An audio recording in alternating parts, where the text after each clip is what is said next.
প্রিয় দর্শক, দেখেন আপনারা সবাই সিরাজগঞ্জের শাহজাদপুরের শহরের খাসিপট্টিতে বরকি জবাই করে খাসির গোস্ত বলিয়ে চালিয়ে দেয় শাহজাদপুরের দুষ্কৃতিকারী কিছু কসাই। সবাই একরকম না, আবার কেউ কেউ ওখানে সত্যিকারের খাসি জবাই করে খাসির মাংস বলে বিক্রি করে। আবার কিছু কসাই আছে যারা বরকি জবাই করে খাসির গোস্ত বলে চালিয়ে দেয় অধিক মুনাফার আশায়। আসলে অধিক মুনাফা করার জন্য আসলে কিছু অসাধু ব্যবসায়ীরা যে কোন পর্যায়ে যাচ্ছে তা না দেখলে বিশ্বাসই করবেন না। আপনারা নিজেরাই দেখতে পাচ্ছেন যে আসলে এটা বরকি, কিছুক্ষণ পরে এটা জবাই করে খাসির গোস্ত বলে চালিয়ে দিবে।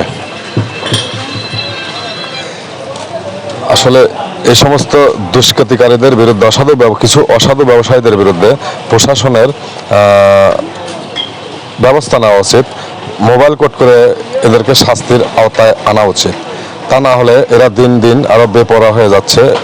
অনেক সময় দেখা যায় ছোট্ট বরকি জবাই করেও এরা খাসি বলে চালিয়ে দেয়। এদেরকে দ্রুত আসলে আইনের আওতায় আনা উচিত।